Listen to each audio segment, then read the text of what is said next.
Welcome to another FAQ Monday. I am your host, Fluff, and if you have a cup of coffee, grab that thing and have a cup with me. Hang out, sit by the fire, relax. Let's talk about some things, shall we?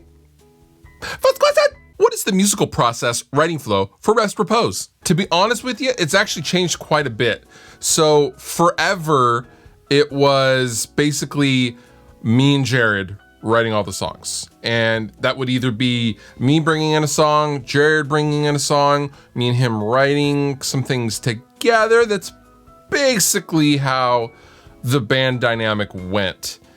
Since Jared recently left, and we have been working on a new record, the process is now, or currently anyway, it's myself, Tony, and Josh, our bass player, Josh Wildhorn, in with the producer, Hiram Hernandez, and we get into a studio, in this case, Blash Studios up in Seattle, and we basically write. We collaborate 4 ways. We have a bunch of guitars, couple of basses, and we just kind of go for it. And that was the first time we have written like this. It's proven to be very fruitful. I mean, we have 7 demos done, and that was in the span of 4 days that we came up with those.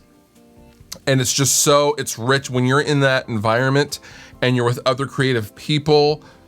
It's less strain and it's less workload than how it used to be, which was me sitting here going, how's that next part gonna go? Kind of thing. So it goes much faster, and the ideas and the amount of different things that can get put into a song are just great. So I'm really enjoying the current process. I hope we just keep this up, and you guys will hear the new stuff pretty soon. It's like if I had to describe it, it's like a cross between, it's like a Foo Fighters made a baby with Beartooth and Comeback Kid. Currently, maybe with a little bit of Bring Me Horizon. I don't know. It's kind of hard to describe, but yeah, new stuff coming soon. How has the Faderport from Presonus improved your workflow? So I am an old Presonus Faderport user from the first one many years ago.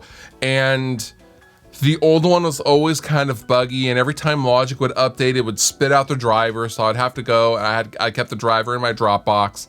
I would put it in, I would have to reinstall the driver every single update. The new one is not like that at all. I was a beta tester for the second one, which is right here, and I actually found it a huge improvement to my workflow, especially when I am tracking guitars by myself. And the reason why that is because if I am here and I have the guitar and I need to navigate or redo something or record, instead of using my right hand to put down my pick and go to the mouse or the trackball to navigate somewhere, I simply just let go of the guitar neck with my left hand, my fret hand, and I can quickly navigate and do whatever I need to do with the Faderport. That actually doesn't maybe sound like much, but over the span of an entire day when you're recording sometimes multiple songs, that's a huge time saver. And you don't have to put anything down. It's less motion. It's just more ergonomic, honestly, and it's just a better use of motion and energy. And as cheesy as that sounds, that's exactly what the Faderport has been for me. And I use it every single day. I absolutely love it. And I just wish it worked with some other programs, honestly. I wish it worked with, Final Cut Pro and stuff. But yeah, it's been a huge time flow saver. What is the secret behind making guitar and bass tones work with impulses? I keep finding guitar and bass tones individually, but together, they don't really fit even with EQ cuts. If you are using impulses, I mean, it takes time. I have a collection of like a handful, so I have a ton of speaker impulses, namely for a guitar. And I do have like my favorites folder, and I have like 8 in there. I would also suggest, if you are trying to get them to fit together, really, it's deciding on one or the other first. So in my example, I will typically decide on a guitar tone if it's a guitar related video or something. And then I will choose the IR that fits with that guitar tone. I will never ever choose them. Once I choose the guitar, I'm not gonna go choose the bass individually. I'm gonna choose it based on how it sounds with the guitar, or in the mix for that matter. But Having said that, I don't generally use impulses for bass guitar. I use the DI, and then I will mess with the DI and put, you know, JST Hellraiser or the Dark Glass B7K plugin on a copy of the DI. I don't actually use an impulse. So that probably takes a lot of, like, you know, the phasey stuff out of the equation. So I would try not using impulses on bass, and I think you'll probably find that you are able to get your bass tone to sit much better with your guitar tone as a result. What was the album you were most disappointed by? Okay, so it's gonna sound cliche, but what I'm about to tell you is absolutely the truth. When Metallica's Saint Anger came out, me and my friends were stoked. We were so stoked for the new Metallica, right? We all, and at this time, obviously there's no streaming services, so we all go to at the time, Blockbuster Music, and we each got our own Saint Anger CD. We all bought it, right? We go back to my buddy Brian's house, and he had a pimpin' stereo. I mean, it was just an amazing stereo. It was huge, it was loud, it was the ultimate party stereo, right? We put it on, and we huddle around the front room, and we're all like, okay, all right, this is gonna be so good. We put it in, we hit play, and as the first song starts, we kind of look at each other and we're, maybe it's the first song. You know what? All good. Next song. You know what? The next one's gonna be a banger. The second song starts.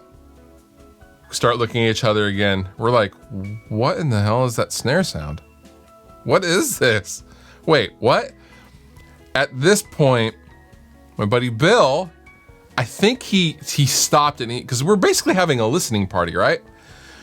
He stops it and he takes the CD out because we're sure that maybe something else got put in the case, right? Like that's how shocked we were with Saint Anger.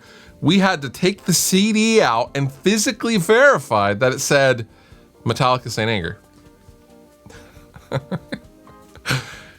Put it back in, and Brian goes and get. He's like, I need a beer, right? All of us are just standing around horrified at Saint Anger. I'll never forget that. It was a monumental, oh my God, what have they done moment. And it's rare that you feel that strongly about any album, really. But, you know, Metallica, we're everybody's heroes. And when Saint Anger came out at that time, now it's become a meme and also it's fun and it's cool to hate it. At that time, as it was happening, it was not funny. And it was just that. So that comes to mind when I think about most disappointed by. Which element of your gear do you absolutely need and why? That's a pretty broad question. I mean, technically, I really need a camera, but outside of like the obvious things, I would say, and you know, like a guitar, obviously I have to have a guitar, but obviously that kind of stuff I'm going to not include in my answer. But like the one thing I just absolutely need, I feel like I need these days, is my Apollo interface, my Universal Audio Apollo interface, for several reasons. But the ability to have virtual channels and things that I can route into the virtual channels, which lets me screen cap system audio like I could never do before. The Apollo has let me take care of all of the routing that I used to do externally in the old days. I used to pipe it out of my Claret, my old Focusrite Claret, and go into my MacBook, and it was just a pain. I had to have a secondary interface set up. The Apollo eliminated all of those things for my workflow. And you know what? Honestly, I would say the Apollo is the heart of everything I do. As cheesy as that sounds. And I'm not paid to say that. I paid, you know, I bought my Apollo from Sweetwater, just like everybody else does. But I absolutely love it. And it's become integral. I don't know. It's become the centerpiece of what I do, honestly. So I would say my Universal Audio Apollo. And now, Fluff reads a tweet. Getting older is just keeping track of how long your new ache/pain/muscle spasm has lasted, and then evaluating if you need medical attention based on that length of time.